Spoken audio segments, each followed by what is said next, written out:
Cécile, Ça marche. Cécile, parce que comme c'est tombé, ouais, ça marche. Voilà. Est-ce qu'on m'entend? Ça marche, ouais, super, merci. Et C'est un toi? peu bizarre comme situation. Hein. Et toi? Moi, ça marche, les gens ils m'ont dit oui. Non, on n'entend pas? Bon. Oui, c'est vrai que c'est assez étrange.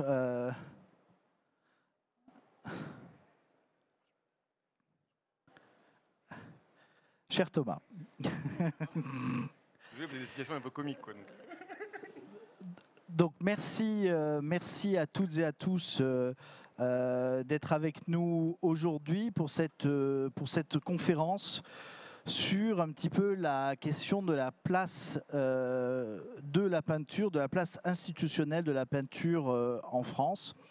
C'est une table ronde qui s'inscrit dans le cadre du parcours immortel que nous avons proposé avec Amélie Adamo pendant Art Paris, et qui fait suite à une exposition également sur ce thème qui s'appelait « Vitalité de la jeune peinture figurative française » que nous avions faite au MoCo il y a 2 ans.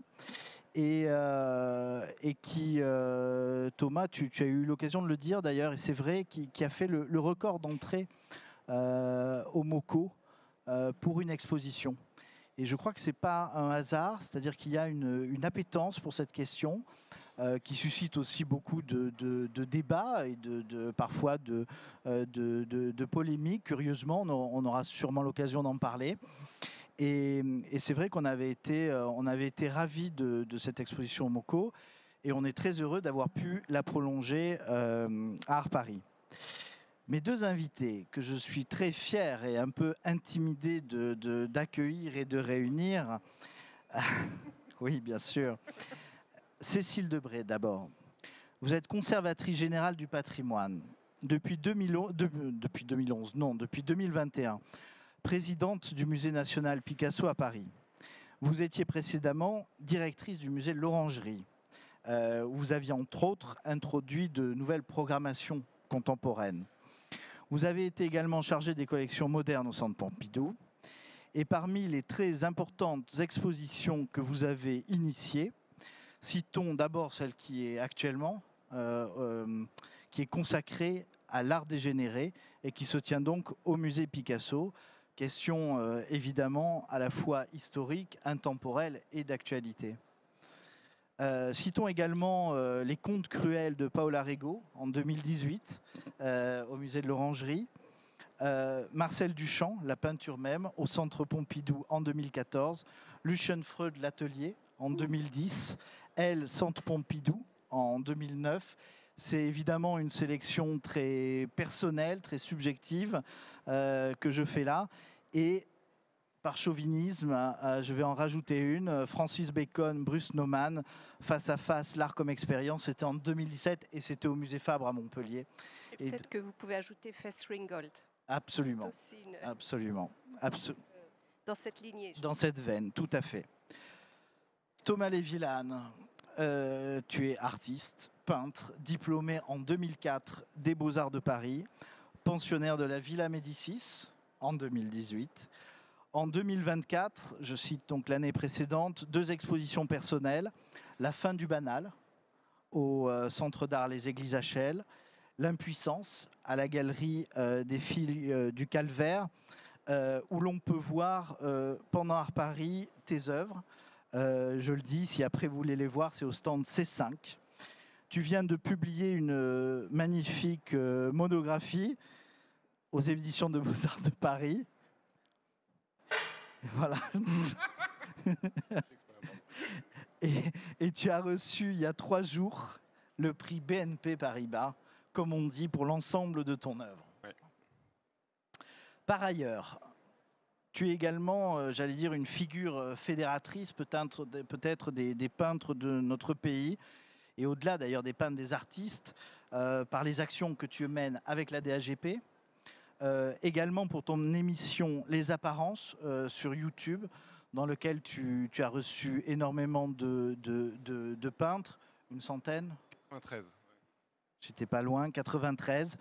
Et puis tu es également à l'origine, plus que ça, tu as organisé une exposition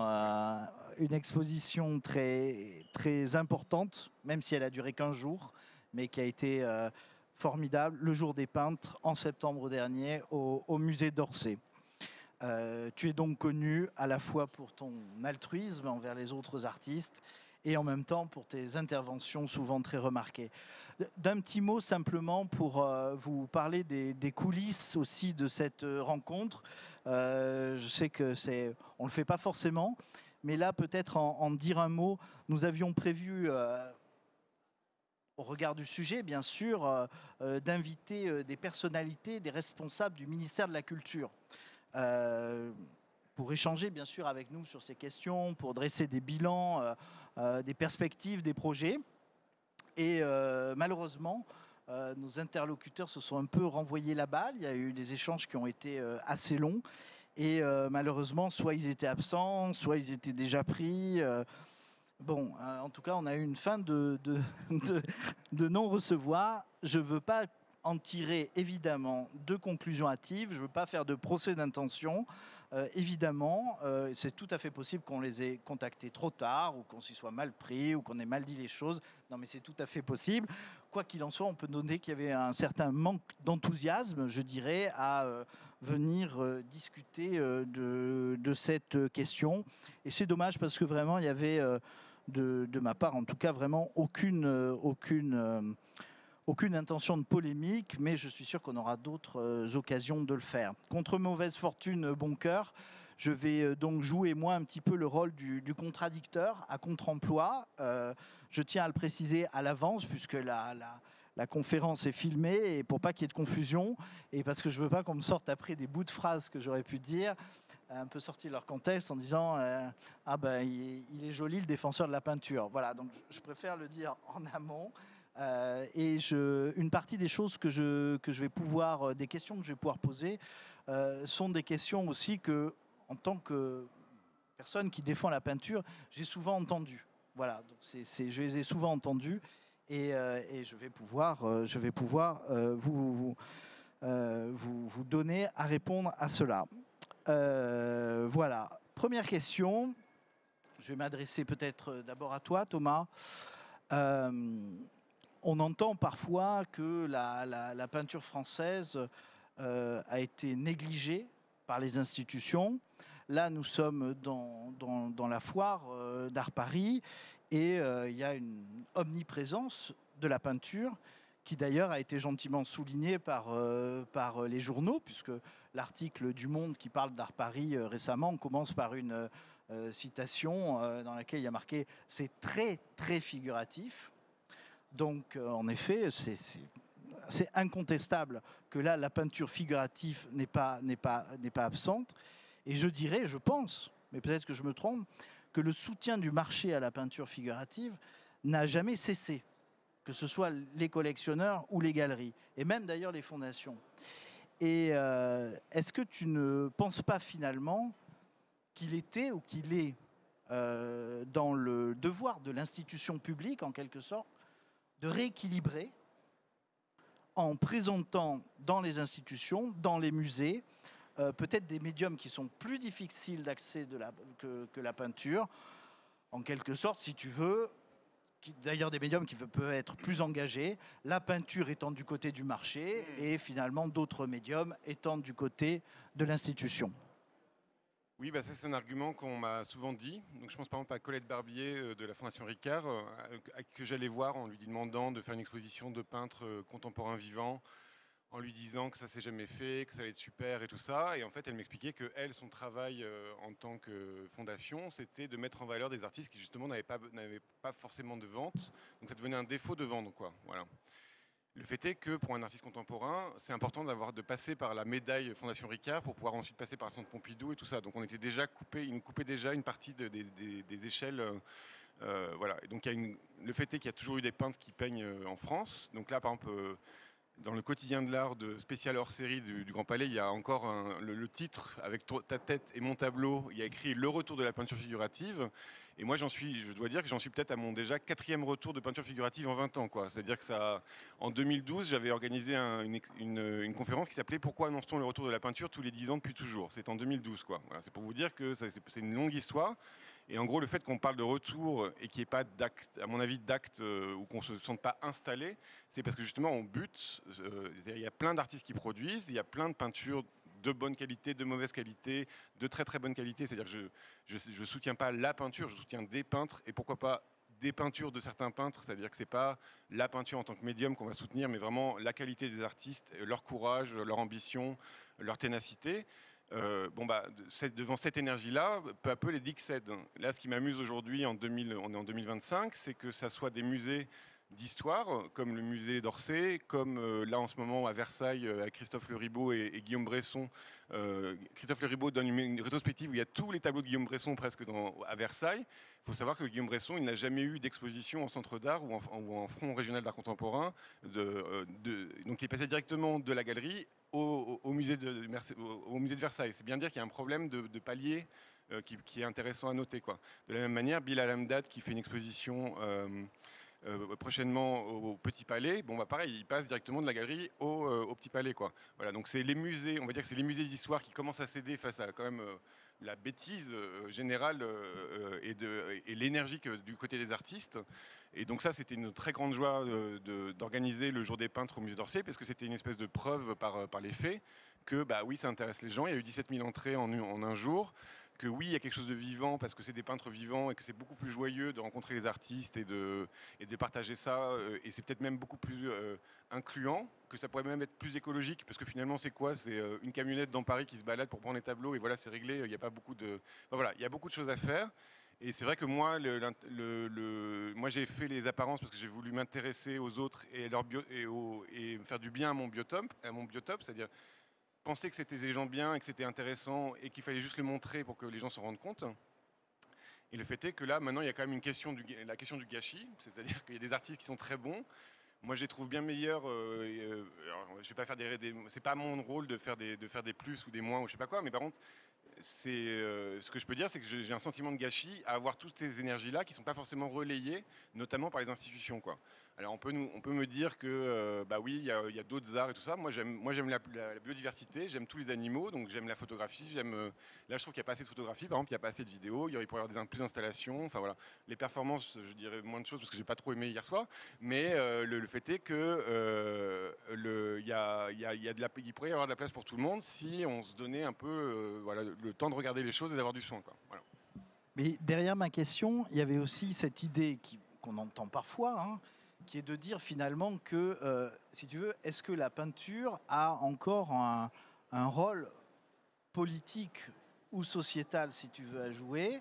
Est-ce que finalement, je suis désolé de le dire comme ça, mais est-ce qu'elle n'est pas un peu du côté de l'appartement bourgeois, si tu veux, et des modes d'art contemporain, d'ailleurs, comme on dit art contemporain, peut-être formellement plus difficile à comprendre, qui serait du côté de l'engagement, du politique, etc. Oui, enfin, c'est un débat immense, hein. Moi, j'ai plutôt envie de répondre. Alors, bien sûr, j'ai une casquette institutionnelle puisque je suis directrice de musée, mais je répondrais peut-être plutôt en historienne d'art. Je pense que vous avez. Alors, pour prendre les choses dans l'ordre, aujourd'hui, je pense qu'on ne peut pas dire que la peinture et la peinture figurative soit minorisée ou soit un phénomène ostracisé. Enfin, je pense que ça serait un peu exagéré. Ensuite, il y a une autre question, c'est-à-dire si la question du marché de l'art et de la peinture, et qui plus est de la peinture figurative, elle vient rejoindre en fait la question effectivement je dirais de la manière dont la white box, qui est un peu le dispositif du musée d'art contemporain ou même du musée d'art moderne, si on est dans une tradition moderniste, c'est construit. Et c'est vrai qu'on va dans une boîte blanche pour un type d'œuvre, que ce soit les installations, que ce soit des sculptures monumentales. Et pour la peinture, il faudrait rappeler, en fait, puisque vous parlez du politique, qu'il y a bien longtemps que la peinture a a voulu dépasser, disons l'art a voulu dépasser les catégories classiques de la peinture, dont la peinture d'histoire, et avec un grand format, avec l'idée que ce soit une sorte de genre qui englobe tous les genres, et qui avait déjà dès le 19e siècle, qui avait sa place au salon et pas du tout dans les demeures. Donc si on voit le marché de l'art, évidemment que on est vers un art qui s'inscrit plus, je dirais, dans un contexte de vie, un contexte privé, dans lequel ça fonctionne sans doute mieux. Voilà, alors pour moi, tout ça, c'est très vaste. Hein, et s'il fallait parler de la position des institutions, et on l'a souvent évoqué ensemble, il y a des questions de génération. Je pense qu'on est aujourd'hui dans une période qui est post, on va dire, post-idéologique. Enfin, je ne sais pas comment le définir, mais c'est vrai que les conservateurs que nous sommes sont, et là je parle des conservateurs en art moderne et en art contemporain, commencent à se dégager d'une forme de, je dirais oui, de position assez tranchée, assez raide sur des typologies d'art, l'art conceptuel ou l'art abstrait versus l'art figuratif, etc. Donc là, tout le monde quand même accepte l'idée qu'on a un peu dépassé cette typologie. Il est vrai qu'il y a encore... Je l'ai prouvé. Non, mais parce que l'institution, elle est lente. Je veux dire, donc il y a encore des... surtout dans le milieu de l'art contemporain, c'est vrai que ce sont des langages qui ne sont pas les mêmes, quoi. Et moi, je n'aimerais pas... comment dire, je n'aimerais pas non plus remettre en cause totalement cette discipline de l'art contemporain qui effectivement a un rôle à jouer sur des engagements politiques. Il faudrait voir comment la peinture peut devenir un peu plus politique. Vous avez parlé de l'art dégénéré, je pense qu'on est quand même à un moment de notre histoire où il va falloir en tout cas porter des messages, des thèmes. Voilà, enfin bon, mon intervention là, elle est un peu confuse et un peu vaste, mais je voulais rappeler la question des générations, la question d'institutions, marché public, et puis, comme tu l'as dit, je ne crois pas du tout qu'on assiste aujourd'hui à un retour de la peinture figurative. Alors ça, j'y crois vraiment pas. On pouvait le dire il y a 30 ans, mais je pense qu'on n'en est plus là. Sur la question des générations, c'est quand même aussi on va dire, le travail des institutions de mieux regarder peut-être ce qui se passe sur le terrain, c'est-à-dire ce que font les artistes. Ça, moi, c'est une chose que je trouve importante, c'est que les gens qui font l'art, c'est d'abord les artistes, quoi. Et donc, s'il y a une vitalité comme ça qui se déploie, que des gens dans leur coin, alors que vraiment on leur demande rien du tout, mettent autant d'énergie et autant de cœur, et avec, moi je trouve, des œuvres d'une très grande qualité, c'est bien qu'il faut les regarder.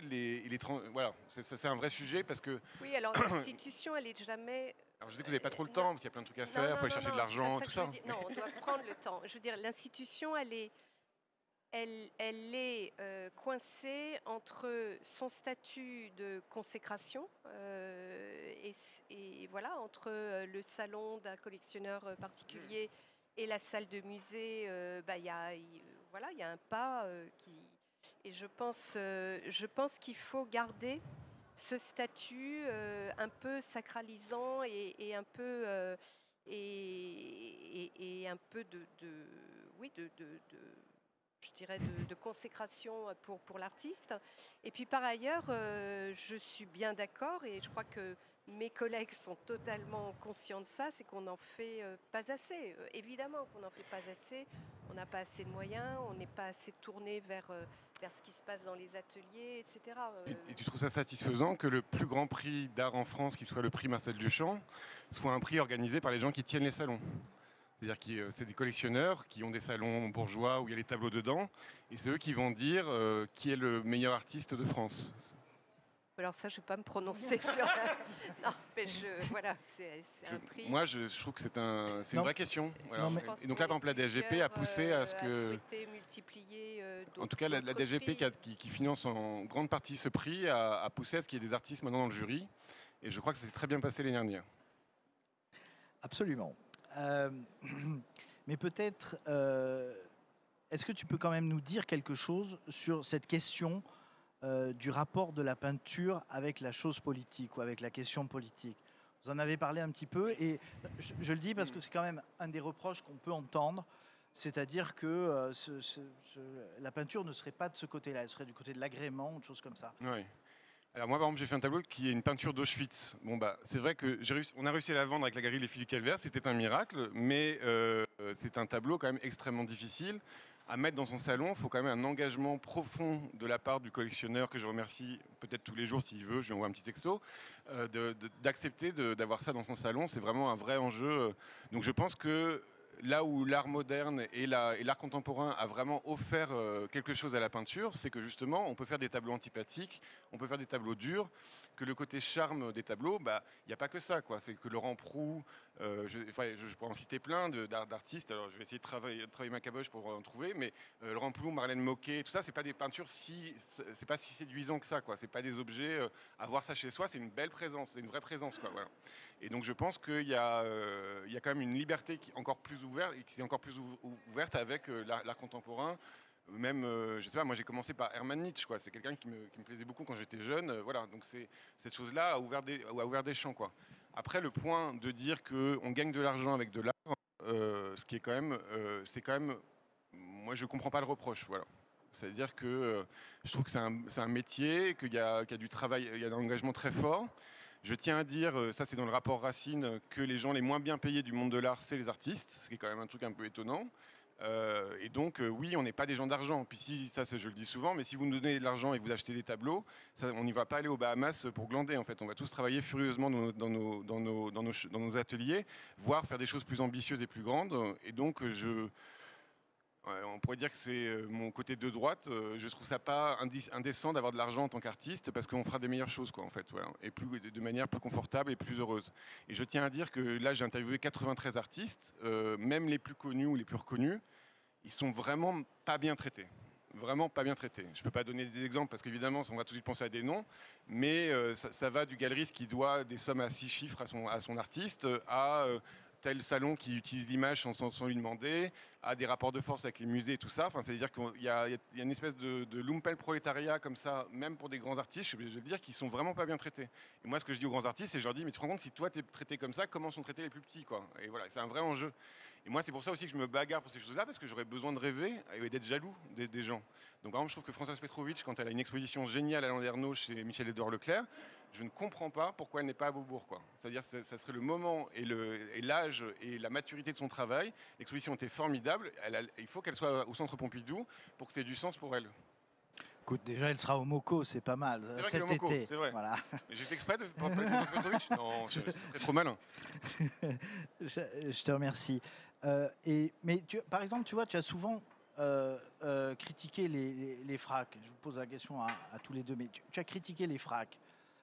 Mes petits chiffres. Est-ce que c'est pas logique, d'un certain point de vue, qu'un frac qui est censé défendre en particulier souvent la scène locale, il y a eu ça souvent dans les fracs, et de jeunes artistes qui sortaient par exemple des Beaux-Arts, et souvent qui n'étaient pas peintres, et précisément dont on imagine que le travail aurait eu du mal à se trouver dans une galerie, à avoir des collectionneurs réguliers Bon, est-ce qu'il n'était pas logique finalement que les institutions se tournent davantage vers ces formes qu'il fallait soutenir, peut-être plus que la peinture?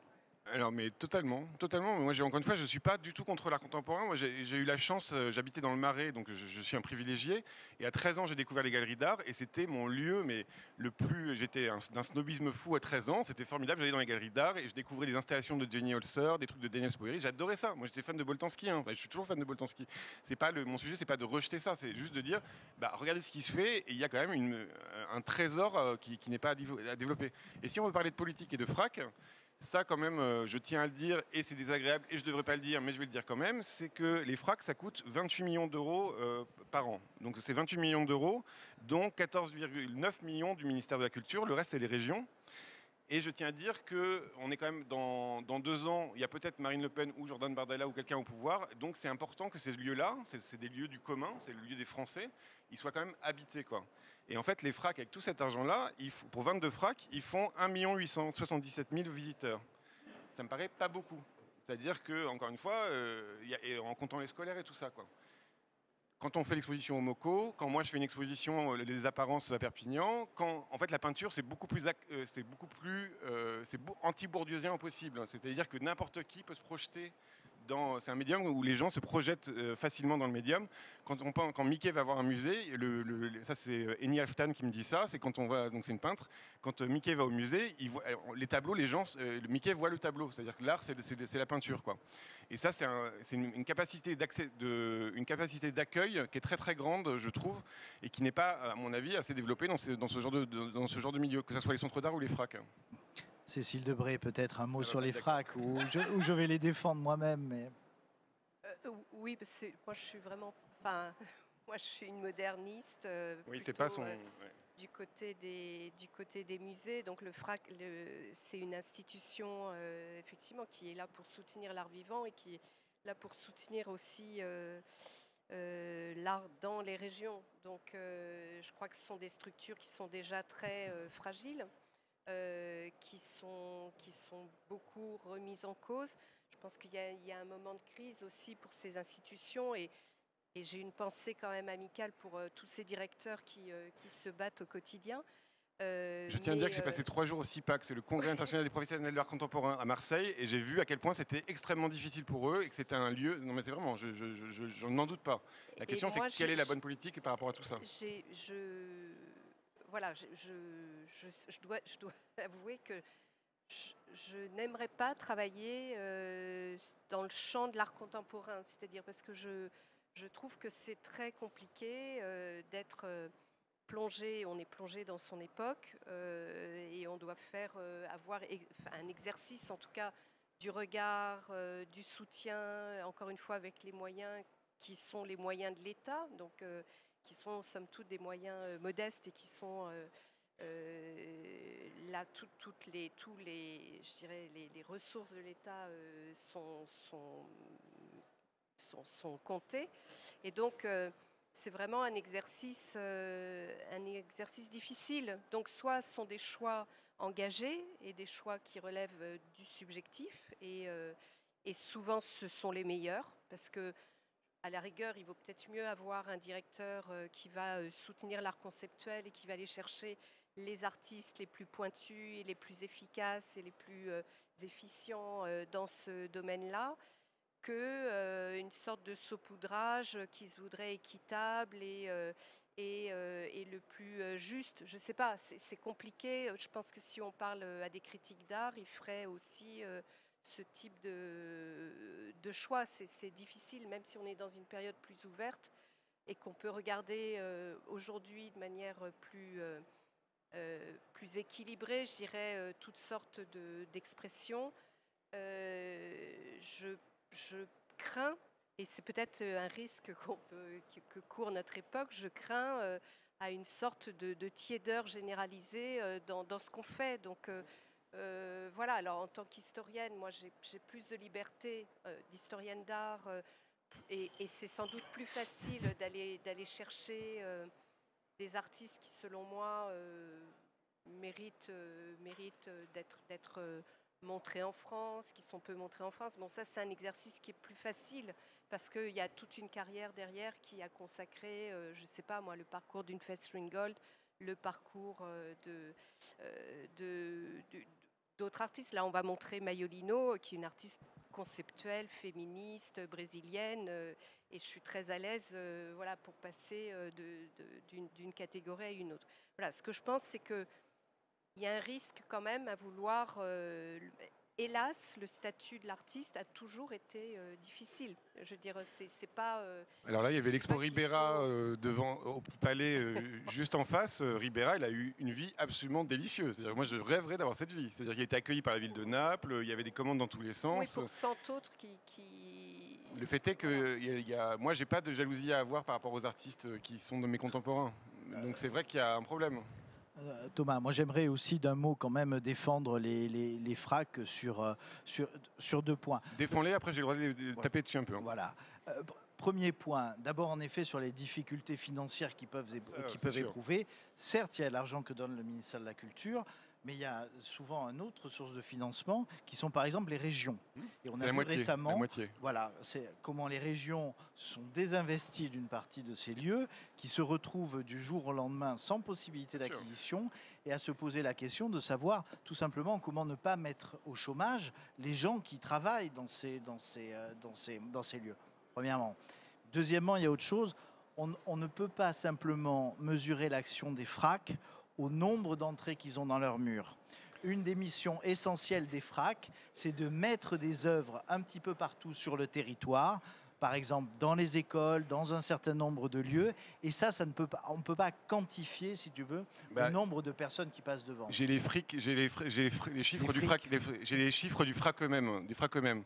Donc dans les murs, c'est 495 000 personnes, et hors les murs, c'est 1 215 000 personnes. À l'étranger, 82 000. C'est eux qui les donnent. Non, mais quand ils disent hors les murs, c'est quand ils font une exposition qui est hors de leur propre lieu d'exposition. Mais ils ne comptent pas, par exemple, quand tu mets une sculpture au milieu d'un lycée, dans un collège, etc. Je ne dis pas que c'est formidable, mais je dis que ça, ils le font. Moi, je dis que c'est formidable. Je suis très heureux d'être dans un pays où il y a des FRAC. Et que c'est vraiment une de leurs missions extrêmement importantes, et qu'ils le font tant bien que mal dans des situations difficiles. Et qu'on voit d'ailleurs, je connais un exemple, quand les FRAC sont en difficulté dans une région, la totalité de, j'aime pas trop ce terme, mais de l'écosystème artistique en souffre. Voilà. Mais là, si on parle d'art et de politique, moi je suis d'accord pour dire que les FRAC sont sous-financés, que c'est pas bien et qu'il faut se battre pour qu'il y ait plus d'argent pour les FRAC, et que c'est une vraie question. Là, la question c'est est-ce qu'on croit ou pas à ce que fait l'art, quoi. Voilà.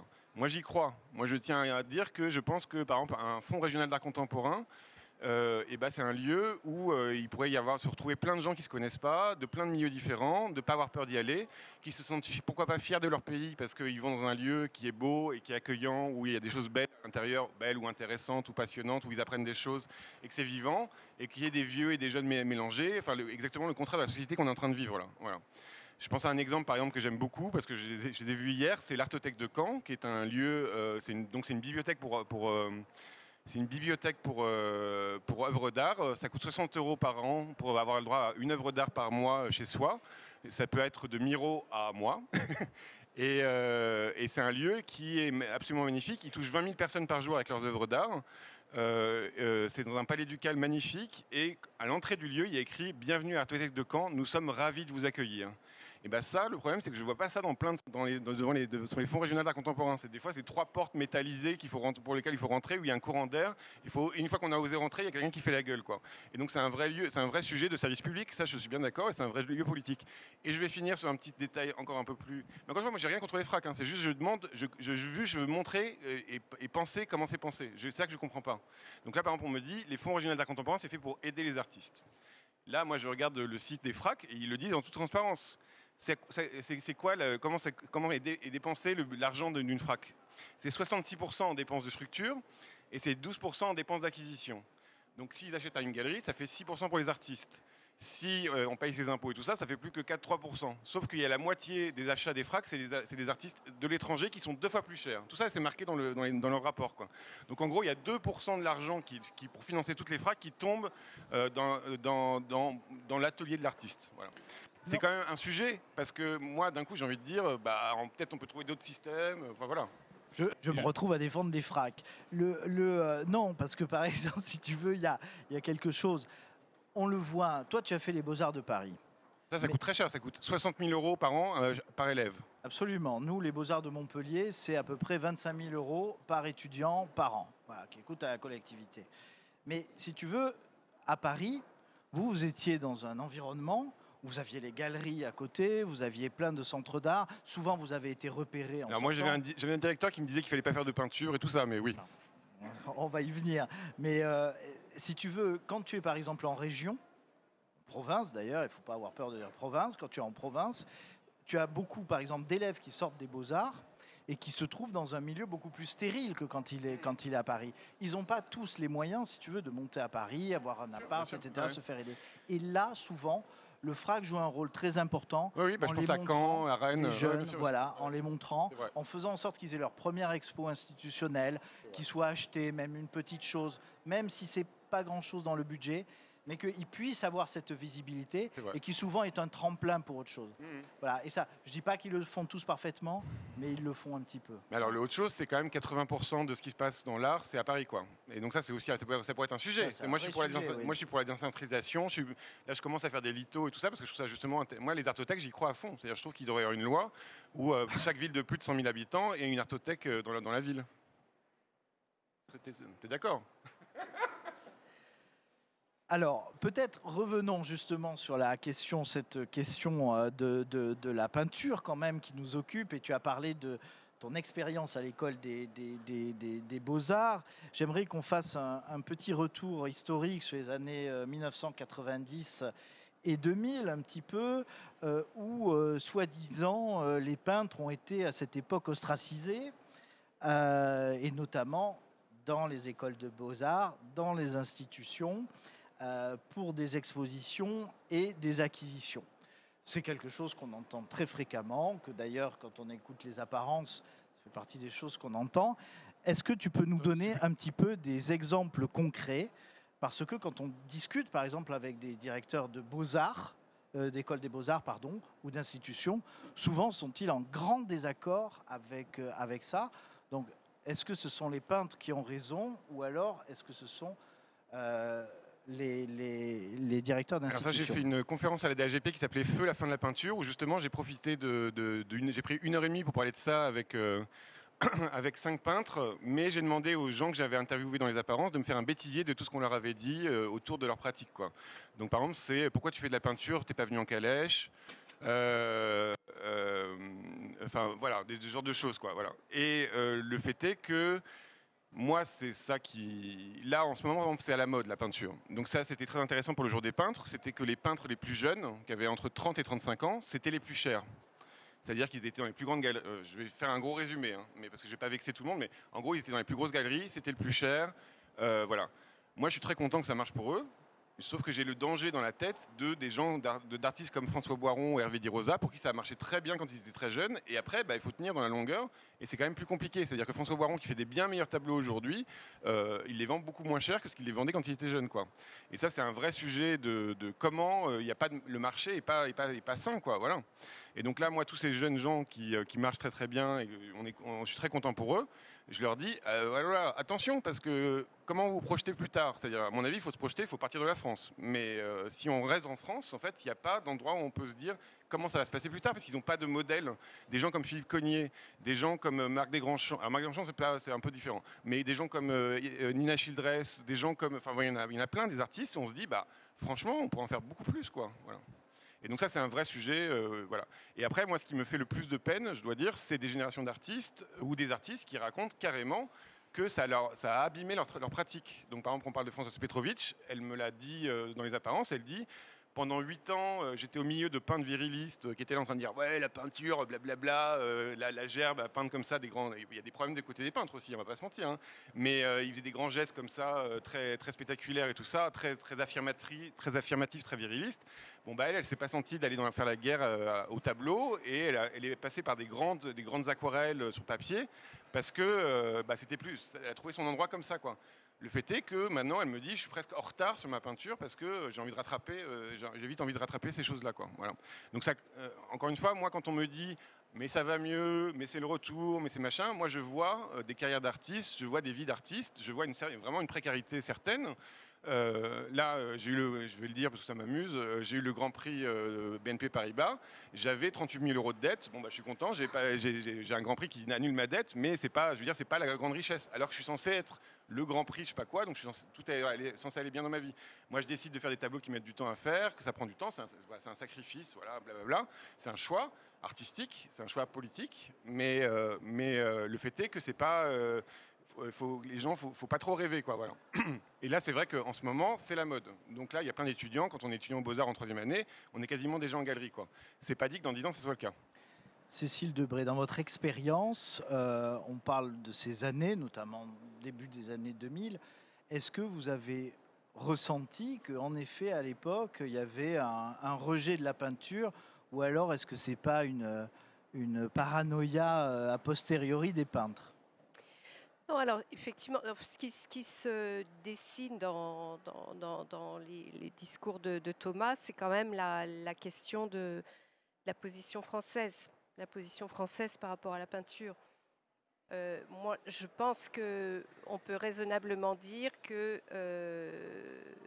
la France est un pays cartésien, est un pays qui a beaucoup de, je dirais, un regard sur l'art conceptuel et qui a été le berceau du modernisme au début du XXe siècle.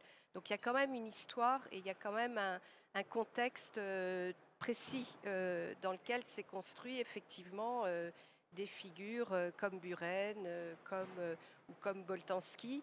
Et dont je pense il ne faut pas avoir honte non plus. C'est-à-dire que je crois que c'est aussi la France, c'est aussi le pays de Matisse. On a eu souvent et le pays de Duchamp. Voilà, on a je dirais un patrimoine qui repose sur des caractéristiques de la culture française.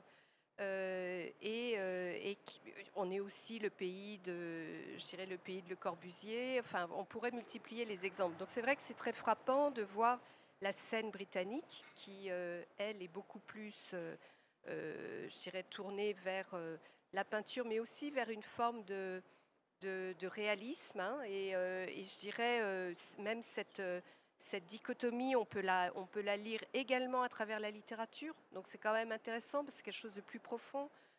Quand on parle du romantisme, on parle du romantisme allemand, on parle du romantisme anglais. Et effectivement, le versant plastique va vers une sorte de rapport beaucoup plus détendu, je dirais moins doctrinaire, on pourrait dire, hein, vers ce que serait la représentation et la figuration.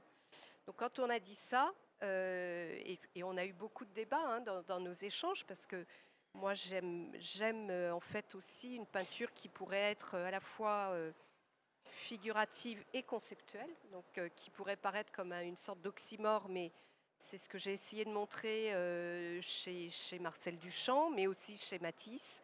Et j'essaie de montrer ça aussi chez Picasso. C'est-à-dire que je pense que la peinture forte, profonde, puissante, elle arrive à réunir à la fois cette dimension conceptuelle et cette dimension représentative, je dirais, plutôt que figurative. Et donc, oui, je pense qu'en France, on a eu, peut-être qu'on l'a encore, on a un problème avec la peinture et la peinture figurative. Parce qu'il y a eu une telle puissance de la scène, à la fois de la scène conceptuelle, pour dire ça de manière un peu rapide, et par ailleurs, dans un contexte où l'institution et la force de l'État est aussi une spécificité française.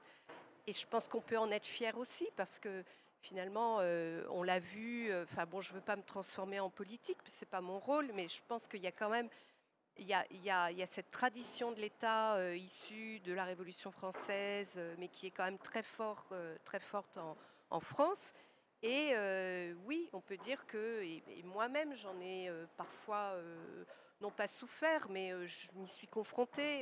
Il y a eu toute une génération de décideurs dans la sphère de l'institution culturelle et de l'institution, on va dire, artistique, qui a été issu de cette génération support surface, de la génération conceptuelle. Donc on connaît bien ça, là tous les trois, on connaît bien cette histoire, on sait quels ont été les débats, etc. Et c'est vrai que quand il a fallu... donc moi j'ai participé, je dirais, de manière modeste, hein, mais c'est vrai que quand... j'ai montré Lucian Freud ou que j'ai montré un Duchamp peintre. C'était pas modeste, c'était important. Par exemple, Duchamp peintre, c'était important. J'étais dans une position d'historienne d'art, hein, donc c'est toujours ma manière de me protéger. Mais en tout cas, en ayant cette rigueur d'historienne d'art, mais un peu plus, parce que j'ai discuté récemment avec Pascal Rousseau sur Duchamp. Je suis contente de voir que ça a fait son chemin et qu'il y a des choses qui ont quand même cranté la possibilité de regarder la peinture de Duchamp et de voir en fait cette fascination un peu refoulée chez Duchamp pour la peinture. Donc voilà, ce sont des choses assez complexes et moi j'aime bien la complexité, mais j'aime aussi l'héritage du modernisme et j'y tiens beaucoup. Voilà, donc c'est une position... J'essaie de tenir, qui est une sorte de position d'équilibre. Je pense que je ne suis pas béate par la production actuelle de la peinture. Je pense qu'il y a, comme tout mouvement de mode, et tu le disais, il y a des choses fortes et puis il y a des choses très mineures et qui vont vraisemblablement disparaître. Voilà. Qu'on soit clair, moi je pense que 95% des choses vont disparaître. Hein. J'adore l'histoire de l'art et non, mais je suis pas à dire que. Par contre, ça m'intéresse juste. J'aimerais bien te titiller sur 2 points. Le premier point, c'est si on était un pays cartésien, pourquoi on a fait une rétrospective Duchamp que en 79 ? C'est-à-dire pourquoi la France était aussi en retard sur Duchamp alors que c'était quand même censé être c'est censé être le centre artistique. Là, j'ai écouté encore une émission France Culture où il parlait de Duchamp à longueur de temps. J'étais là, en train de me dire, mais c'est 1912 quand même, Duchamp, quoi. Alors je sais que c'est très fort, c'est très irradiant, mais enfin quand même, là, moi, on me dit que je suis un réactionnaire à parler des peintres ou je sais pas quoi. Voilà, 1912, ça commence à être fatigant, quoi.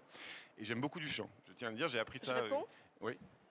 Alors, là, je dirais que c'est une histoire politico-culturelle qu'on connaît bien aussi. On sait que l'hégémonie de la scène française a été effacée par celle de la scène américaine. On dit toujours que c'est le prix de Rauschenberg en 63 qui reçoit la Biennale de Venise, qui marque une sorte de symbole de la bascule. Ça s'est fait évidemment un petit peu avant. Vraisemblablement, c'est quand même la rupture de la Seconde Guerre mondiale qui a vraiment marqué très clairement l'hégémonie américaine, mais avec tout ce que ça sous-entendait de puissance économique. Donc voilà, je fais une réponse un peu, on va dire, bourdieusienne ou marxiste, hein, mais, ou purement historique, quoi, qui est vraiment celle de scènes économiques qui sont importantes. Donc c'est vrai que il y a... Et ça aussi, on l'a noté, et je pense que c'est dommageable. Il y a une sorte de complexe d'infériorité qui fait que on regarde, et je pense que ça joue encore aujourd'hui, hein, on regarde beaucoup vers l'étranger. Alors aujourd'hui, c'est peut-être moins la scène américaine. Moi, je continue à le faire, parce que j'aime beaucoup la scène américaine, mais la scène américaine, aujourd'hui, ce serait peut-être les scènes extra-occidentales. Bon, il y a toujours... l'herbe est toujours plus verte chez le voisin. Bon, c'est quelque chose qu'on retrouve, je crois, dans d'autres pays. On le retrouve beaucoup moins dans des scènes qui ont plus confiance en elles. Et c'est vrai que les scènes anglo-saxonnes sont comme ça. La scène allemande aussi a su défendre quelques grandes figures de peintres. Voilà. Non, ils ont été sauvés par Bernard Blisten, tu devrais le savoir. Je voulais préciser quelque chose. C'est dans un article qui s'appelle « Pourquoi les artistes français restent sous-cotés sur le marché de l'art ». C'est de Martine Robert dans Les Échos du 28 novembre 2023. Et elle décrit, donc ça c'est Nathalie Moreau qui est professeure de sciences économiques à l'université Paul Valéry Montpellier. Et elle décrit qu'en fait en France, 52% des expositions concernent la scène française. Donc ça c'est pour tous les arts, hein, pas la peinture, voilà. Aux États-Unis, c'est 77% d'Américains dans les musées, et en Allemagne, c'est 70%. Dans les galeries, de la même manière, dans les galeries allemandes, c'est 72% de galeries d'artistes allemands, 81% dans les galeries américaines et 72% dans les galeries britanniques. C'est 1 sur 2 en France. Mais peut-être que ce sujet, j'aimerais qu'on y revienne à la fin, justement, pour savoir comment on Non, mais c'était pourrait... comme j'étais venu. Voilà, comment on Et j'avais pourrait- une deuxième question tordue à poser à Cécile, mais je ne sais pas, si tu veux, on pourra couper ça au montage peut-être, c'est l'affaire Gilles Ayot. C'était une exposition que tu voulais faire au Centre Pompidou, je crois. Non. Non, tu voulais pas? Moi, je l'ai faite à Châteauroux. Ah ok, moi je croyais que tu voulais la porter depuis longtemps, parce que ça a quand même mis beaucoup de temps à ce que Gilles Ayot apparaisse au Centre Pompidou. C'est pas moi, c'est Didier Ottinger. Oui, mais ça c'était après. Ouais. Tiens, ben moi j'ai une question pour toi aussi. Je suis trop informé. Oui, Thomas, j'ai une question pour toi. Alors, justement, parce qu'on parlait de cette époque, revenons-y une seconde, et j'aimerais que tu en profites aussi pour nous raconter ce qu'a été cette fameuse rencontre avec le directeur de l'école des Beaux-Arts que tu as eue, mais parce que tu n'es pas le seul à le raconter de cette manière-là. Donc, est-on autorisé à penser que dans les années 1990-2000, peu de jeunes peintres apportaient quelque chose d'original ou d'intense à la pratique picturale? Ça se passait ailleurs dans l'utilisation du temps, des médias, dans l'installation, dans la vidéo. C'est une phrase qui a été écrite récemment Par Nicolas Bourriaud dans le Beaux-Arts Magazine. Ouais. Absolument. Et donc, si tu veux, par rapport à ça, est-ce qu'on ne peut pas imaginer, en effet, qu'à l'époque, peut-être, la peinture avait moins de choses à dire que d'autres médiums dans un balancier, puisque c'est vrai qu'il y avait eu support surface, mais après, il y a eu la figuration libre, par exemple. Et comme on m'a dit au MoCo, quand je préparais ça, on m'a dit, mais nous, dans les années 80, on en a soupé de la peinture. Alors finalement, est-ce qu'il n'y avait pas un mouvement de balancier comme ça? Bah, encore une fois, il peut y avoir des mouvements de mode de marché. Et ça, c'est à peu près le contraire de l'art pour moi. C'est-à-dire c'est vraiment un artiste, sa vie 60 ans. Là, moi, je pourrais déjà vous citer des noms de peintres que j'ai vus faire de l'art pendant 8-10 ans, et puis après, on ne les voit plus, quoi. De la même manière, dans l'art contemporain, les grandes stars de l'art contemporain, quand je suis arrivé aux Beaux-Arts de Paris, que j'ai découvert en 2000, ils sont profs, et puis voilà, et on les entend plus parler, quoi. Donc ça, c'est vraiment dangereux. Encore une fois, ça veut dire qu'il y a quelque chose qui est peut-être pas sain, ou que c'est à la faute des artistes, ou quoi que ce soit, mais en tout cas, il y a quelque chose qui c'est vraiment dur d'être un artiste qui dure, quoi. Voilà. Moi, c'est pour ça que maintenant, quand je vois des vieux artistes un peu comme ça abîmés et tout, j'ai envie de pleurer tout de suite. Il a réussi à tenir, c'est incroyable. Voilà. Je suis très, là, je vois les artistes dans la salle, bah, voilà, je suis très sensible au courage que ça demande, quoi. Voilà. Mon courage personnel à moi, mais je vois les courages des autres, c'est très très impressionnant à voir au quotidien. Oui, alors moi, on va dire les années noires de la peinture ou la fin de la peinture. Moi, j'ai daté ça de 1986 à 2018. Alors 2018 pour des raisons bourgeoises et économiques, puisque avec la crise économique, d'un coup, on a vu la FIAC en 2017 qui était pleine de projets et d'installations osées et tout ça. Hop, ça va revenir sur les peintures quand il y avait la crise économique, quoi. C'est d'un coup, on se rassurait avec les tableaux. Et ça, 2008 par contre, pas 2018, pardon, excuse-moi, 2008, voilà. Et donc ça, c'est vrai qu'on a vu un changement d'attitude comme ça, mais encore une fois, un changement d'attitude dans le marché, c'est-à-dire dans les endroits privés, pas forcément des institutions, puisque finalement, si on doit faire un bilan des expositions dans des institutions, où en gros, enfin voilà, il n'y a vraiment pas grand-chose sur 30 ans, quoi. Il n'y a pas d'histoire qui a été faite, il n'y a pas eu de regard qui a été fait. Alors évidemment, là aujourd'hui, il y a plein de gens qui préfèrent, encore une fois, s'attacher à des jeunes artistes, parce que c'est plus simple de les découvrir maintenant, sans dire qu'ils ont eu tort pendant 20 ans, et les valoriser. Je comprends très bien le mouvement, sauf que je trouve qu'il y a quand même tout un parcours à définir, où il y a toute une histoire à raconter de ce que ça a été que ces 30 années, quoi. Je tiens à dire que par exemple le Jour des Peintres, ça s'est fait aussi grâce à Nathanaël Herbelin, parce que Nicolas Gosserand du musée d'Orsay, qui est responsable de l'art contemporain pour le conseiller du président du musée d'Orsay, Sylvain Amic, a vu Nathanaël Herbelin parler d'un coup de ses professeurs, à parler de ses copains, plutôt que de parler que d'elle-même, quoi. Voilà. Et d'un coup, ça crée aussi, ça montre un champ comme ça ouvert, où on a tendance à se centrer sur l'artiste. Ben, on pourrait aussi montrer moi, j'ai voulu montrer une scène comme ça ouverte. Le fait est que là, il n'y a pas non plus de critique d'art vraiment, c'est-à-dire il n'y a pas un travail intellectuel, même ne serait-ce que pour détruire ces artistes, c'est-à-dire dire vraiment du mal. Il y a très peu de choses en fait qui sont produites. Il y a des choses toxiques, il y a des choses mal faites, il y a des choses vues de loin. Donc là, par exemple, le Jour des Peintres a été critiqué par 4 personnes. Les 4 personnes ne sont pas venues.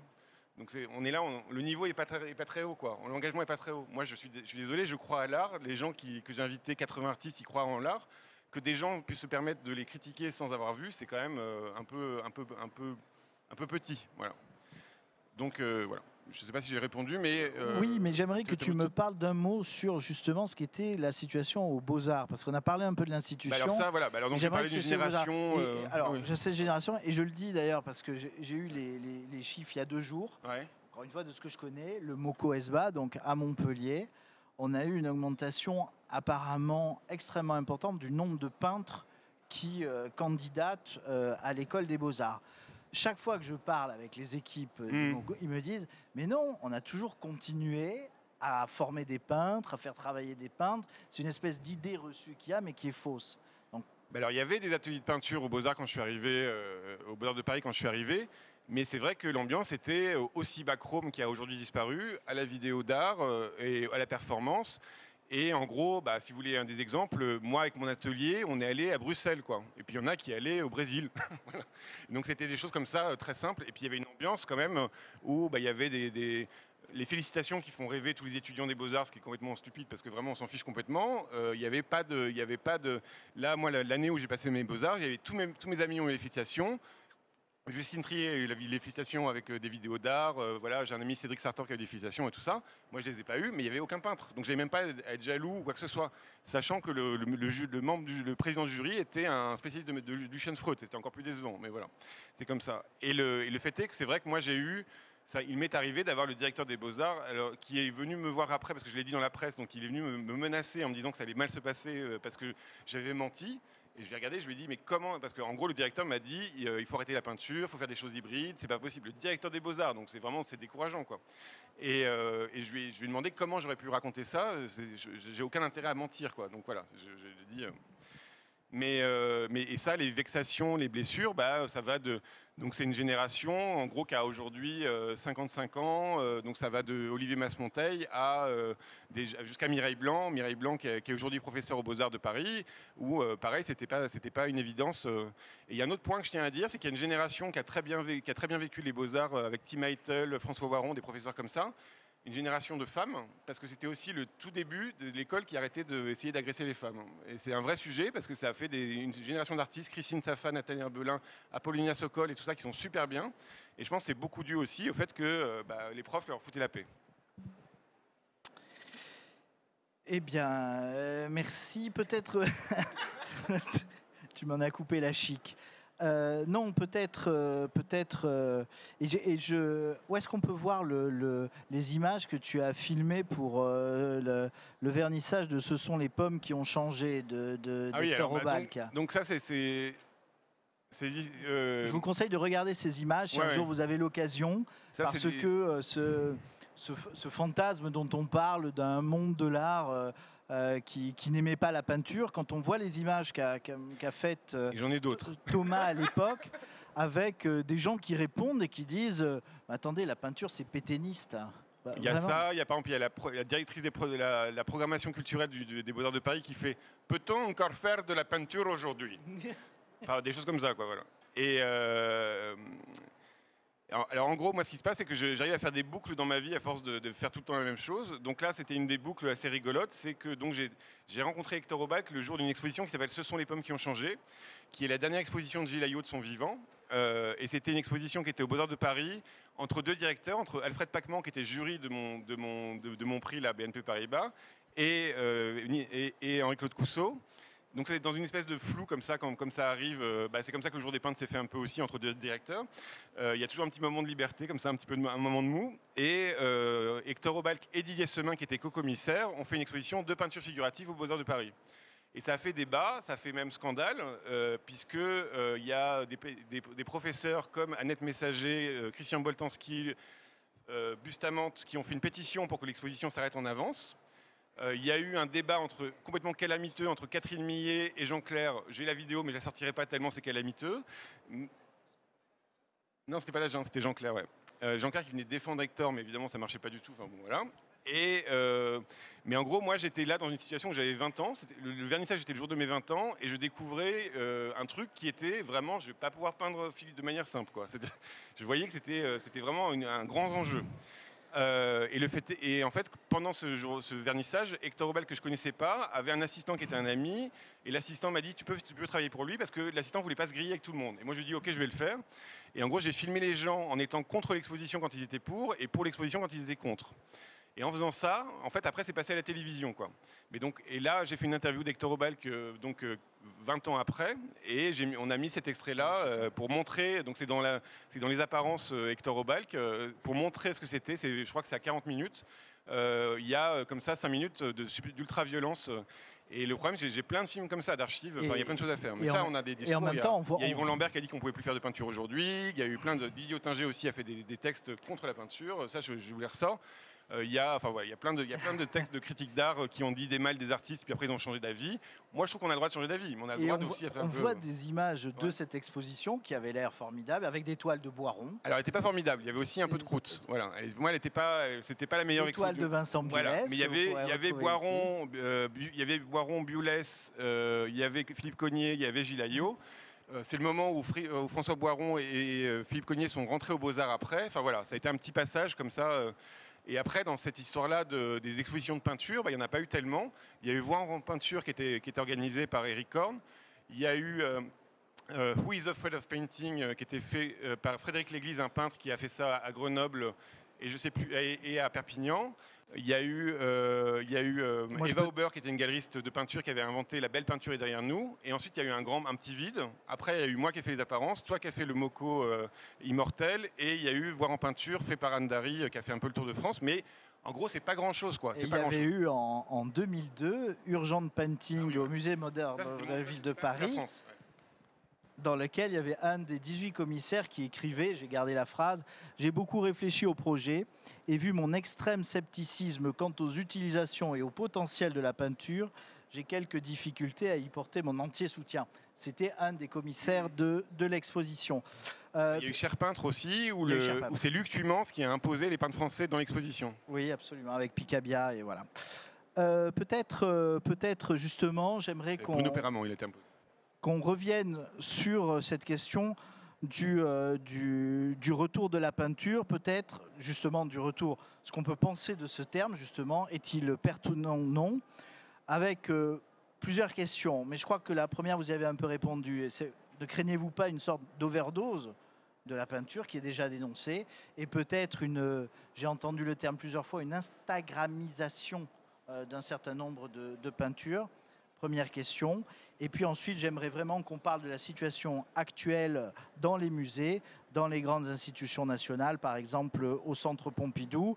Les deux médiums tous les médiums sont-ils traités de la même manière? Cécile Debré.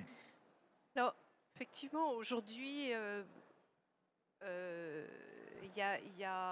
on est quand même dans un contexte qui n'a plus rien à voir avec celui des années 90. Celui des années 90 qu'on vient d'évoquer, c'était un moment où on peut dire aussi la critique d'art et la polémique était vivante. On peut quand même aussi, je me souviens très bien moi de ce débat dans la cour des Beaux-Arts, j'y étais. Voilà, c'était vivant, on s'écharpait, il y avait des positions comme ça très entières. Moi, j'en viens presque à avoir un peu de nostalgie de ces débats où vraiment la question de l'art était au centre de nos préoccupations. Aujourd'hui, effectivement, la grande nouveauté, c'est vraiment la place des réseaux sociaux, la place de l'image. Et ça, c'est quelque chose qui est beaucoup dans ton travail, hein, que tu as capté. Et on ne peut pas... Et j'ajouterais également quand même l'amplification du marché de l'art.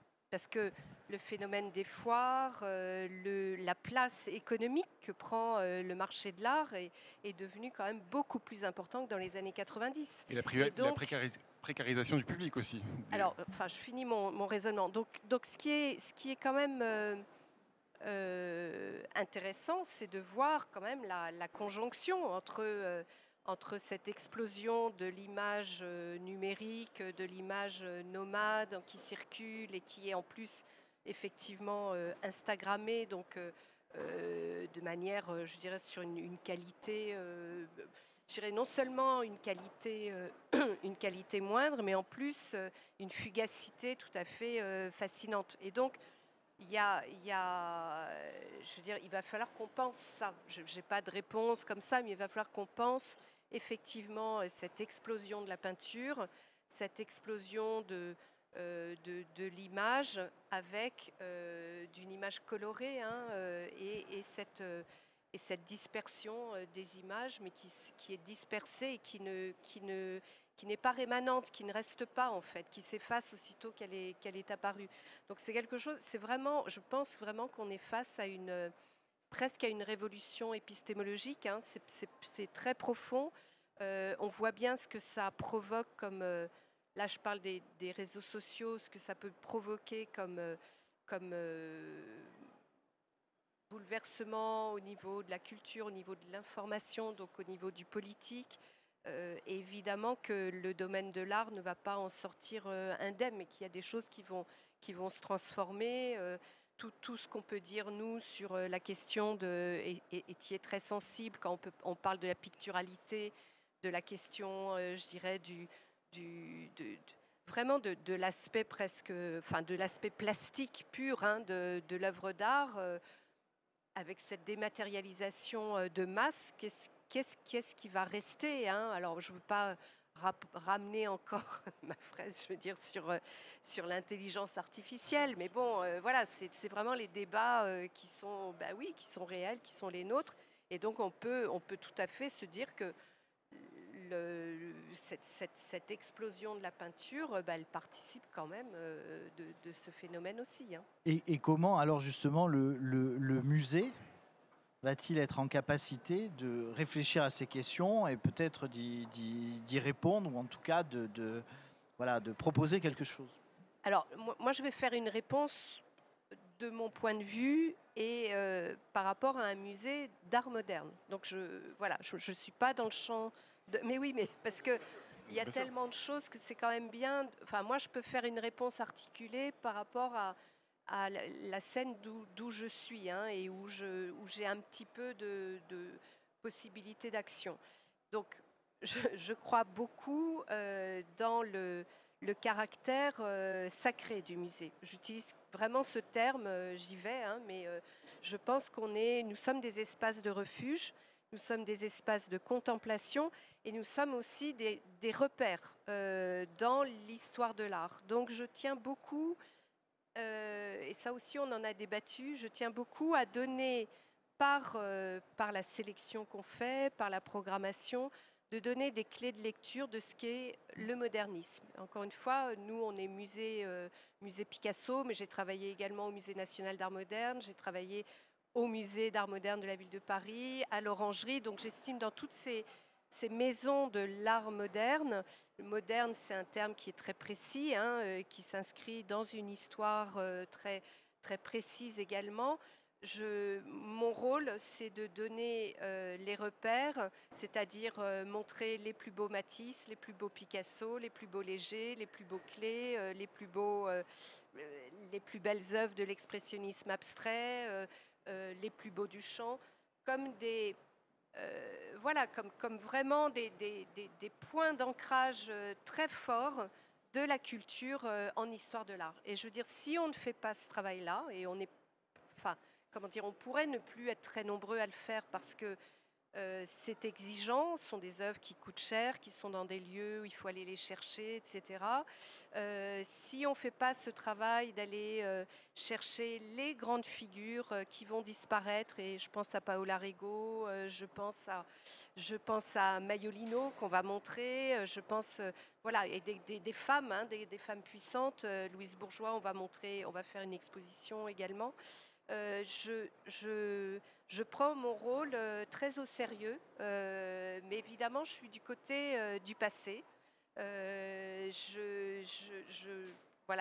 Évidemment, j'invite quand même des artistes contemporains. Je pense que certains qui sont ici savent que j'aime regarder ce qui se passe, ce qui est créé dans les ateliers, j'aime les jeunes artistes, etc. Mais moi, mon rôle, c'est vraiment de préserver ce patrimoine et surtout de le transmettre aux générations futures. Thomas, peut-être si tu peux nous faire quand même une... non, mais sur cette question, peut-être cette critique qu'il y a sur cette overdose de la peinture, peut-être élargir de ça pour nous dire de quelques mots comment tu vois la scène picturale française aujourd'hui. Moi, je suis pas loin d'être d'accord de dire qu'il y en a trop et qu'il faudrait faire des distinctions et qu'il faudrait mesurer et qu'il faudrait faire des disputes. Moi, j'adorais les disputes. C'est un sujet que là, j'ai fait par exemple 93 portraits d'artistes et puis maintenant, je leur fais faire des disputes entre eux. C'est-à-dire que je considère que maintenant, ils sont connus et que donc, on peut débattre de choses. Donc là, j'ai fait des débats un peu gentils pour l'instant. Mais l'idée, c'est que ce serait de pousser les choses et de montrer aussi aux autres qu'on peut se rentrer dans l'art très très fort, quoi. Ça, pour le coup, nous, en discutant, on peut se taper dessus. Là, il y a Marion Bataillard qui est dans la salle. On a fait un débat sur la photographie et la peinture aux Beaux-Arts de Paris. C'était pas avec des petits couteaux, quoi. Voilà. Ça, je suis complètement d'accord. Après, la question du musée, moi, encore une fois, je bute sur... là, en tant que moi-même, je bute sur le fait de comment je peux me projeter. Est-ce que mon but dans la vie, c'est d'être exposé au musée de Versailles? Non, c'est pas forcément... voilà, comment je peux me projeter en tant qu'artiste? Qui je vais envier, quoi? Et en fait, quand je regarde mes aînés, j'ai pas des gens à envier, quoi. Donc c'est vraiment qu'il y a un vrai sujet de est-ce qu'on est récupéré par l'institution? Est-ce qu'ils pensent un peu plus aux formes? Et urgemment, pas forcément dans le temps long, parce qu'il y a des gens qui sont en train de mourir et tout ça. Donc ça n'a pas beaucoup d'intérêt de faire l'exposition Eugène Leroy après sa mort, quoi. Moi, j'ai rencontré Eugène Leroy avant sa mort, on pouvait le faire, c'était mieux. Et même, ça aurait été mieux de le faire. Je pense à quelqu'un dont j'aime pas trop la peinture, qui est Velikovic. Il est mort 3 semaines avant sa rétrospective. C'est quand même le truc le plus triste du monde, quoi. Et encore une fois, je pense qu'il vaut mieux prendre des artistes. Là, par exemple, en ce moment, au Centre Pompidou, il y a une exposition Suzanne Valadon. Je suis désolé, Suzanne Valadon, je trouve pas ça génial. Je trouve que c'est pas de la très grande peinture. Je comprends qu'ils fassent une exposition sur les femmes. Après, ils font une exposition sur les noirs. C'est un peu lourd quand même comme manière de faire comme programmation. Mais en tout cas, Suzanne Valadon, je préférerais qu'ils sortent pas des croutasses de Suzanne Valadon et qu'ils nous montrent des peintres contemporaines, et je peux leur en citer une trentaine, une quarantaine, qui auraient été excellentes, et ça aurait été un énorme coup de feu sur eux, et ça aurait été vraiment féministe, parce que d'artistes françaises qui restent dans un petit milieu, ils auraient mis un coup de projecteur sur elles, et ça aurait été génial, et ça aurait pu être... voilà. Hélène Delprat, la Fondation MAG, par exemple. Alors, il aurait pu avoir Hélène Delprat, voilà. Mais encore une fois, ce truc-là aussi de considérer que l'artiste, il est bien quand il est au fin fond de son âge, c'est un peu un danger, tu vois. Voilà. Bon, moi, je me permets juste de dire Je peux juste réagir, parce que je trouve que... Oui, je trouve que c'est un peu sévère, parce que je crois qu'il y a eu... au Centre Pompidou, il y a eu quand même de très belles expositions, même d'artistes vivants. Enfin, je veux dire, c'est quand même une... Alors, Gérard Garouste, il a mis énormément de temps à faire son exposition.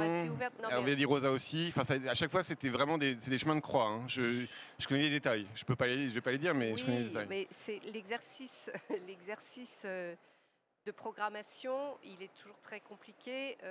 On a des créneaux, on en a peu, et après sont des choix. Donc voilà, je veux pas. Je vais défendre un peu mes collègues. Non, mais moi, je devrais même. Non, mais t'as pas à les défendre. Moi, j'aime beaucoup la programmation du Centre Pompidou. Hein. C'est juste que à ce moment-là, il manque un autre espace, quoi. Voilà. Oui, enfin, voilà, je pense que... Si tu veux, je peux dire que... Non, mais on est quand même dans une période où il y a quand même beaucoup plus d'ouverture qu'auparavant. C'est jamais assez, et pour les artistes, c'est toujours frustrant parce que d'abord, il y en a beaucoup aussi, et que les espaces, ou en tout cas les espaces dans les musées, qui sont quand même des institutions de consécration, il y en a quand même assez. Moi, le moins 1, là, à gauche, en bas, ça m'allait. Je le prenais. Hein. Pour plein de gens, pour plein d'artistes. Tu vois. Et c'est toujours vide, il ne se passe jamais rien. Non, mais voilà, je voulais juste une petite note quand même aussi, c'est sur la médiation culturelle, c'est-à-dire comment... parce que ça, c'est un problème que j'ai eu au bout d'un moment avec les apparences, c'est qu'en fait, ma chaîne fait plus de vues et plus d'abonnés que n'importe quelle chaîne d'art contemporain. Donc ça, c'est un petit problème. Non, mais la question... Attends, je finis juste. J'ai regardé la programmation de Pompidou sur une année. Ils avaient invité un seul peintre français en un an. C'était Gérard Garouste pendant 45 minutes. Et le nombre de vues qu'il y avait sur la chaîne était beaucoup moindre que l'interview que j'ai faite avec lui sur ma chaîne à moi. Donc ça veut dire c'est pas un travail très compliqué. Je fais ça avec mon frère et 300 euros. Pour être élégant, il faudrait qu'il y ait quelqu'un du Centre Pompidou pour répondre.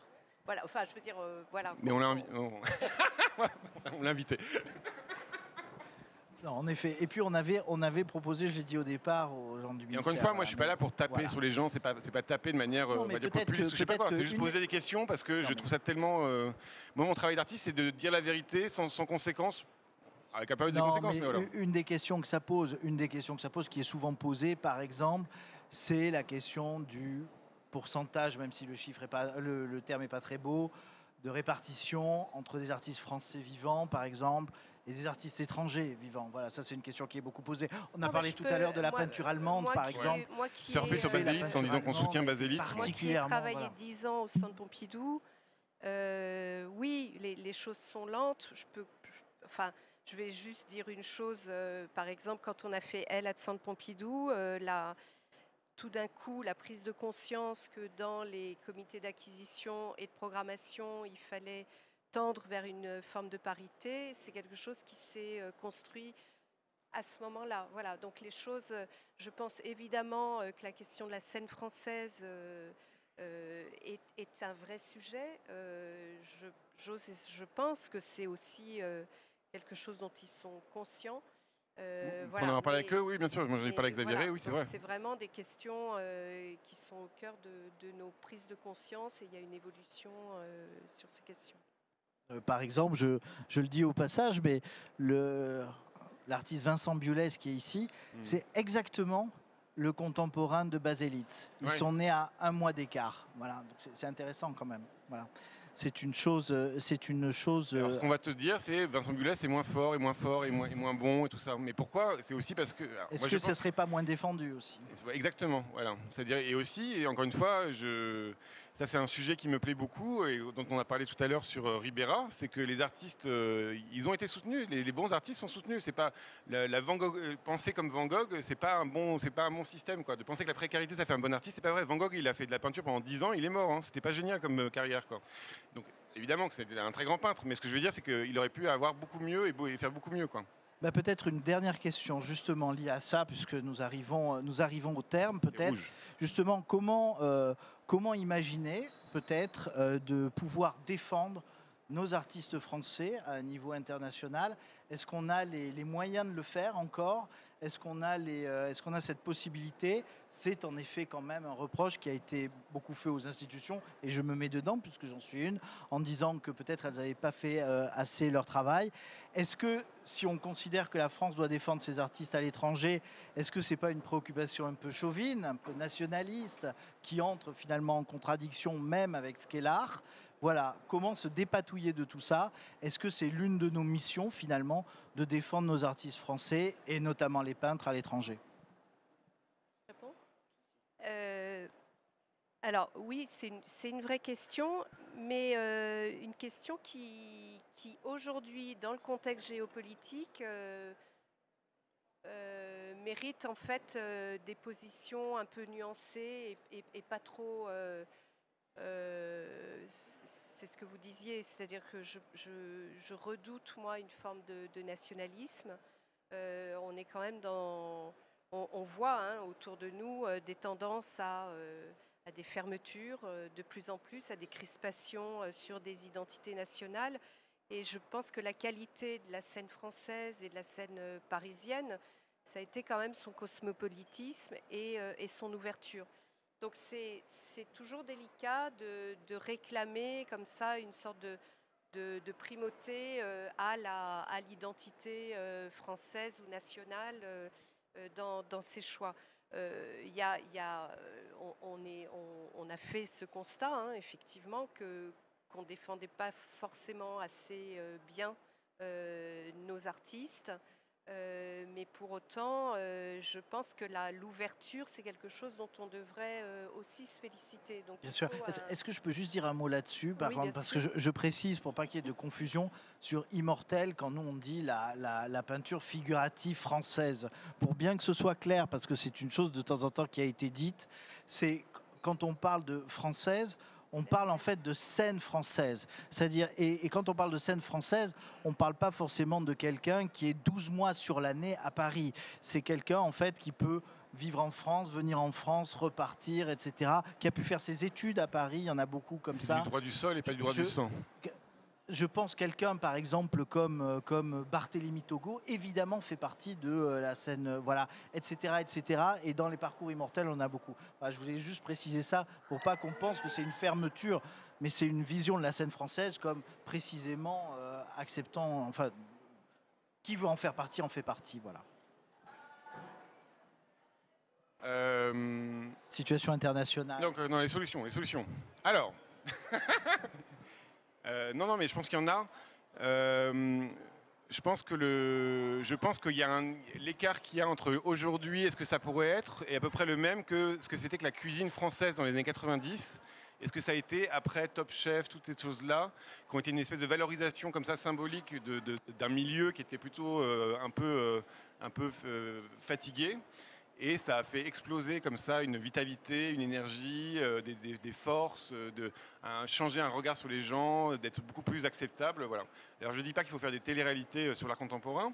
Par contre, c'est vrai que c'est un vrai sujet de comment on est regardé et comment on est utilisé en tant qu'artiste par la société. Donc là, je vous donne cet exemple que j'aime bien parce que c'est un exemple que j'ai vécu quotidien. Je peux vous dire que c'était lourd. C'est ma meilleure amie Justine Trier qui est une réalisatrice de cinéma. Mon meilleur ami est Aurélien Bélanger qui est un écrivain. Et je les ai vus en tant qu'artistes. On a commencé au même moment et je les ai vus être accueillis par la société d'une manière bien plus facile que moi. C'est-à-dire vraiment, quand on est réalisateur de cinéma, et ben, il y a des festivals. D'un coup, on a des bourses, on a des machins. On est aidé par l'Alliance française pour faire des trucs à l'étranger. Les films sont portés par l'État et tout ça de manière très forte. Quand on est écrivain, pareil, il y a des pages et des pages et des pages médiatiques dans les journaux pour accueillir les écrivains. Et quoi qu'il arrive, elles sont là, donc il faut les remplir. Donc, voilà. Et donc il y a tout un travail, à mon avis, à faire d'ouvrir les fenêtres de ce que c'est que ce Grand Palais, cet aquarium à blanc, on ne va pas se mentir, et de se rendre compte que la société est bien plus large et il faut, à mon avis, ouvrir les fenêtres et déployer les artistes un peu partout. Sans tenir compte de cette chose qui a l'air de faire peur à tout le monde, qui serait le snobisme. C'est-à-dire qu'il faut arrêter de... Je pense que l'enjeu du snobisme, là, maintenant, c'est vraiment être snob aujourd'hui, alors que le marché mondial de l'art, le marché français, c'est 4% du marché mondial de l'art, et que Marine Le Pen est aux portes du pouvoir. Peut-être qu'il faut se calmer, quoi. Voilà. Peut-être qu'il faut faire attention à ça, et être un peu plus accueillant, être capable d'accueillir plus de monde. Une fois que c'est fait ça, moi je pense que le fait est qu'il n'y a pas d'espace pour les artistes. Il n'y a pas d'endroit, il n'y a pas de musée à Paris, on peut voir de la peinture européenne, il n'y a pas d'endroit où on peut voir des contemporains, il y a les galeries, ça c'est sûr. Comment ça se fait que les galeries sont vides? Encore une fois, c'est un enjeu qu'il faut faire. Moi, j'adorais travailler avec le comité des galeries à faire des activités, à créer des choses qui fassent que d'un coup les galeries soient pleines, parce que c'est quand même le seul truc gratuit à Paris qui est vide. On a quand même inventé un truc incroyable. Et donc voilà, je pense qu'il y a encore une fois plein de choses à faire. Quand on me dit il n'y a pas d'argent ou je sais pas quoi, je suis désolé, la France est un des pays des millionnaires où il y a le plus de millionnaires je crois qu'on est le 3e pays de millionnaires au monde. Donc voilà, il y a toute une c'est un peu ce qu'avait fait Stéphane Coréard. Il avait fait un truc qui s'appelait Galeriste, où il y avait des panneaux. Ouais, mais... désolé. Il avait fait des panneaux où il y avait écrit vous pouvez payer en 10 fois. Il y a des œuvres à moins de 1000 euros. Par exemple, commencer à raconter que 80% des collections, des achats d'œuvres en France, c'est moins de 5 000 euros. 5 000 euros, c'est une grande télé, quoi. Donc voilà, au lieu d'avoir une télé que vous allez transmettre à vos enfants, et en fait, ils vont rien en faire parce que la télé va durer 10 ans. Vous transmettez un tableau qui a passé toute votre vie dans la maison. C'est évidemment beaucoup plus affectif et beaucoup plus tendre et beaucoup plus chaleureux. Et c'est un rapport au temps qui est beaucoup plus profond que c'est un objet qui est un objet transitionnel, quoi. Et peut-être un dernier mot sur justement le côté international, parce que là tu parles... Moi je parle du côté, je vais vous dire pourquoi je parle du côté national, c'est que je pense que par exemple des choses comme Villa Albertine, c'est pas très intéressant au final parce que pour l'art contemporain, pour mon secteur, parce que si les artistes français sont pas assez chers, ça sert à rien de vouloir les transmettre aux États-Unis avec des droits de douane qui ont encore plus augmenté aujourd'hui. Mais le fait est qu'avec les droits de douane et tout ça, on n'est pas du tout assez cher, nous artistes français, par rapport à nos concurrents, par rapport aux Anglais ou par rapport aux Allemands, on est à peu près à 1/10 du prix. Donc ça, pour vous donner l'exemple, c'est Stéphane Coréard qui avait calculé ça, c'est les pavillons américains, le pavillon américain à Venise, la moyenne de tous les artistes, la cote est à peu près à 14 millions d'euros. 9 millions d'euros, 9 millions d'euros, je vais pas dire 9 millions d'euros. La cote française, c'est 150 000 euros. En moyenne de tous les artistes, quoi. Voilà. Donc c'est se dire que alors moi je ne suis pas dans l'argent et tout ça, ça ne m'intéresse pas. Mais par contre c'est quand même intéressant de se dire que c'est un sujet qui pourrait être beaucoup plus c'est économiquement intéressant. Quand Pierre Soulages meurt et qu'on fait le musée Soulages à Rodez, c'est 400 000 entrées par an. bah, en fait, ça fait une économie quand même. Donc, et je veux dire, c'est peut-être intéressant de le prendre de cette manière-là, c'est-à-dire d'avoir un angle où on se rend compte que bah, on est intéressant à utiliser, à travailler, voilà. Pour l'international, donc mon argument, c'est de dire, il faut déjà être très très fort. Mais moi, j'ai un petit côté révolutionnaire. Donc les révolutionnaires, si on commence à faire l'international, ça n'a pas marché. Hein. Donc il faut vraiment partir d'un terrain, d'un vivier qui existe, quoi. Et là, moi, il y a plein d'artistes super intéressants qui sont super, qui travaillent très très bien. Et il y a juste un passage qui nous manque, quoi. Voilà. Et je ne suis pas contre non plus un musée européen de la peinture à Paris, comme il y a un musée européen, par exemple, tout ce qu'il y a pour la photographie. Donc je sais que la photographie, c'est très dur et difficile en ce moment, mais enfin ils ont quand même le Festival d'Arles, ils ont le musée européen de la photographie, ils ont le jeu de paume, ils ont plein de choses pour travailler autour de leur médium, ils ont des théoriciens et tout ça, que nous on est vraiment décousus. Tu séparerais la peinture des autres Alors, très bonne question. médiums. Et là, je vais prendre une réponse une chose que Maud Maris m'a dit, parce qu'elle me reproche ça également, donc c'est une très grande peintre. Et elle me dit, mais moi, je me sens artiste, je me sens pas peintre. Et là, au bout de 20 ans de travail, elle me dit, bon, bah, quand je vais en Angleterre, je suis une artiste, quand je suis en France, je suis un peintre. Et c'est pas de sa faute à elle, on est médiumisé, on est ramené de nous à notre médium. Donc, faut pas me reprocher de m'intéresser à ce médium-là, c'est parce qu'en fait, on est toujours ramené à cette chose-là, quoi. Donc, c'est pas très grave, hein. Mais là, le fait est que c'est pas moi qui la ramène avec la peinture. Enfin, tu vois, moi je veux pas défendre que la peinture, quoi. Mais c'est juste qu'on est ramené à ça. Donc, par exemple, moi c'était un vrai sujet dans le ministère de la Culture, c'est Monde Nouveau de Bernard Blisten, 30 millions d'euros, 450 artistes pluridisciplinaires, aucun peintre. C'est qu'il y a un problème. Claire Tabouret pour les vitraux de Notre-Dame. Oui, mais ça c'était oui. 3 nominés sur 4 pour le prix Marcel Duchamp des peintres. Mais ça, c'est tout nouveau. Ça, c'est quand même tout nouveau et c'est à force de pression. Et le fait est qu'il n'y a eu que 2 prix. Il y a eu que 2 prix Marcel Duchamp en, je sais pas quoi, 20 ans d'existence. C'est Carole Benzaken et Philippe Maillot. Voilà. Je crois que ce qui est intéressant, c'est ce que tu dis sur la valeur, commerciale des œuvres des Américains et celle des Français. Il y a évidemment, là, du coup, je renvoie la balle, mais plutôt vers le marché de l'art. Il y a quand même une interrogation à avoir sur le contexte du marché de l'art. C'est une culture qui peut s'apprendre. Hein. C'est une culture qui peut s'apprendre et je pense que ça passe par les artistes, c'est-à-dire de laisser passer la question des niveaux de prix, effectivement, j'entends souvent parler de cela. Encore une fois, les FRAC dépensent 2 fois plus d'argent pour acheter de l'étranger que des Français. C'est quand même un peu étonnant, tu vois, ce truc-là. Oui, mais je pense qu'il faut quand même défendre ce maillage français parce que, tu vois, ça vaut pour les FRAC, mais ça vaut pour les plus petits musées, etc. Tu parlais des expositions que tu as pu faire à Perpignan, par exemple, et il y a tout un tas de petits musées, de petits centres d'art dans lesquels tous les peintres qui sont là dans la sélection, quand on regarde leur CV, ils ont exposé dans ces Bien sûr. Dans Ah ces non, mais musées. il y a des îlots, évidemment. Ce maillage, il est quand même formidable. Et je le dis, par exemple, Cécile Debré le sait, on est aujourd'hui en très très grande difficulté pour les écoles d'art. Il y en a beaucoup qui vont fermer. Et ce fameux maillage qui était hérité du 19e siècle, il risque de sauter en éclats. Donc c'est vrai que je pense qu'on a des remarques à faire aux institutions, mais que jusqu'ici, elles ont quand même un peu tenu leur rôle. Non, mais moi, elles ont tenu leur rôle. Encore une fois, pour plein d'artistes, ça marche. Moi, je dis juste que pour la peinture, c'est un peu compliqué. Voilà, il y a un rapport un peu difficile dont on a parlé quand même aujourd'hui. Et je voulais finir sur un point, encore une fois, économique, comme on est quand même dans un salon marchand. Tu parlais du fait que, en gros, New York a volé l'idée d'art moderne à Paris.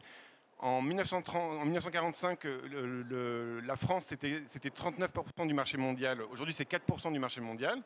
Si on veut que ça soit un peu plus, parce qu'on aurait l'Allemagne c'est 7% par exemple, et ben il faut croire aux peintres. Parce que si on regarde tous les top machins de pognon, de tout ce qu'on veut, blablabla, ils disent tous les 100 premiers c'est des peintres. Il n'y a pas de secret. Les plus chers c'est Lucien Freud. C'est pas des installations compliquées et tout ça. C'est un objet unique, c'est très commercial. Voilà. Là, on peut le reprocher ou quoi que ce soit, mais le fait est que ça reste un objet de force. Parce qu'en plus, et c'est un autre point que après j'arrête, on peut aussi faire l'Europe des peintres. Là, je comprends pas pourquoi on fait pas l'Europe des peintres. Les écrivains entre eux ils s'échangent, ils se parlent pas la même langue, alors qu'on pourrait faire l'Europe des peintres qui est beaucoup plus simple parce qu'on parle la même langue, le même langage qu'est le tableau, quoi. Et ça c'est quand même très beau parce que le début de l'Europe c'est quoi? C'est Rubens qui descend en Espagne pour voir Philippe IV d'Espagne, il croise le jeune Velázquez, il lui dit si tu veux être peintre il faut aller à Rome, et Velázquez va à Rome. Enfin voilà, c'est des histoires comme ça magnifiques. C'est le grand tour anglais où on allait voir œuvres d'art à l'époque, c'est Fragonard qui va voir Rubens. Enfin, c'est des histoires magnifiques à raconter. Et ça, pour le coup, il y a plein de perspectives très enrichissantes et très joyeuses. Donc vive la peinture. Eh oui, wouhou. Bon, écoutez, vraiment, merci. Normalement, il y aurait dû avoir un petit temps pour les questions, mais je crois qu'on Vous avez 1 minute 47. on arrive au bout. Vraiment, merci Cécile Debray, Thomas. Thomas, merci beaucoup. Et Thomas a dit qu'il fallait aller voir les peintres, et en effet, ils sont là dans la foire. Et je vous remercie vraiment de votre écoute. Merci beaucoup. Il y a Yann Lacroix, il y a Marion Bataillard, il y a Marius Buet. Wouhou.